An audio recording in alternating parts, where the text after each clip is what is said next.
Thank you, Madam Deputy Speaker. There is much to welcome within these proposals to enhance our democracy, particularly around safety of candidates. We at Reform are very much against votes for 16 to 17-year-olds. It's interesting to know that they themselves are completely split down the middle on this issue. But I would urge the Minister, in particular with regard to postal voting, we have grave concerns about the risks to security and the risks of impersonation of postal voting. I myself, Minister, have seen people carry bag loads of postal votes to a polling station on election day. That is surely completely wrong. Minister. I want to reassure the honourable gentleman that we take those issues very seriously. Personating another voter is a deliberate act of fraud. It completely undermines our democracy and is a serious criminal offence that will continue to be prosecuted. If he has examples, he should report it to the police. Joe Morris. Thank you, Madam Deputy Speaker. Young people in my constituency were frustrated for 14 years of politicians who simply did not listen to their concerns, be it on affordable housing, on the climate crisis or on good local jobs. So does she agree with me that listening to young people, engaging them in the process is a key first step in rebuilding some of the damage done to our democracy over the 14 years of incompetence we saw from the Tories? Minister. My honourable friend makes a powerful case for giving young people from 16 the right to vote and participate in our democracy. They are the future, and it's vital that we all work together to make sure young people learn about our political system, our democracy, and are able to participate, because that is how we're going to make sure our democracy is appreciated, its value and its influence, both here in this country and globally, is shared by the next generation. Sarah Coombs. Thank you, Madam Deputy Speaker. The Conservative government tried to do everything possible, seemingly, to destroy trust in politics and to make it harder for people to vote. In my constituency, that led to just a 49% turnout in the last election. So can the Minister set out more about how these announcements today will make it easier for people to engage in our democracy and how they will give the next generation a say in the future of our country through giving votes at 16? Minister. I thank my honourable friend for her question.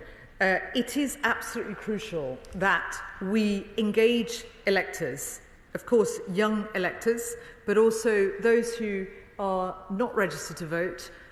Millions are not registered to vote, and that's why the work we are going to do to move towards automated voter registration, working carefully to ensure that that is a success, is about making sure that every citizen that's eligible to vote does register and is able to vote. Thank you very much, Madam Deputy Speaker. A previous parliamentary inquiry into the funding of Northern Ireland political parties expressed a concern of the lack of visibility into how cross-border parties, the likes of Sinn Féin, actually manage their fundraising, the difficulty of regulations or regulators in verifying that no Republic of Ireland or indeed US-based funds were used in UK elections. It then recommended that stronger audit requirements and a clear separation of cross-jurisdictional finances was put in place. Can the Minister provide me an assurance that the measures being brought forward in this bill will apply equally across all parts of the United Kingdom, and indeed that regulators outside the United Kingdom will work together to make sure that there isn't that cross-jurisdictional population of monies?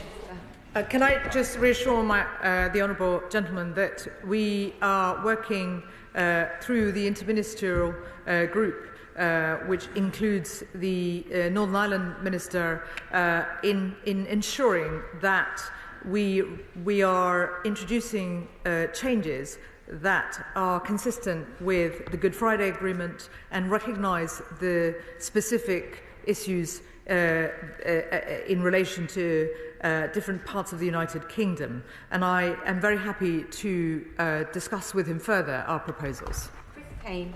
Thank you, Madam Deputy Speaker. In Scotland, where we've got votes for 16 and 17-year-olds in council and Scottish Parliament elections, some of the most engaging, respectful and searching questions that I've had have come from 16 and 17-year-olds, whereas in general elections, often when you get a 16 or 17-year-old, the response is, I'll go see if my mum and dad's in, or the occasional, my dad's told me to tell you he's not in. Given how respectful and engaged 16 and 17-year-olds are, don't they also have the right, does she agree with me, that they absolutely should have the right to express that engagement at the ballot box? Minister. I couldn't agree more with my honourable friend. Young people, like he said, are passionate and very engaged and interested in the issues affecting their lives, and it's right that they should have the opportunity to participate in our democracy. Thank you, Madam Deputy Speaker. Again, according to the latest British Social Attitude Survey, 60% of the British public now support proportional representation.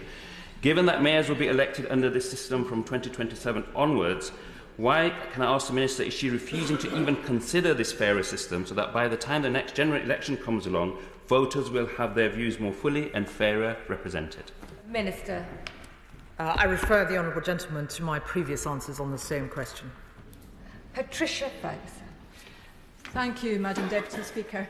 And I wonder if my honourable friend would reflect on the fact that my experience suggests, having been elected now under 3 electoral systems, AMS, STV and first past the post, that none of them are perfect, but there are advantages to first past the post that we should be very careful about doing away with. The other 2 systems that I've been elected with served my constituents far worse than first past the post does. However, on the subject of voting for 16 and 17-year-olds, something that was passed by the Scottish Parliament a number of years ago and which enables young people to vote in elections as of 2016 in Scotland, a measure I was delighted to vote for, as were all members of the Scottish Parliament. So would the Scottish Conservatives perhaps be able to give a lesson to their colleagues at Westminster about why they voted for it in 2016? Well, I very much hope that the Scottish Conservatives join us in supporting votes at 16.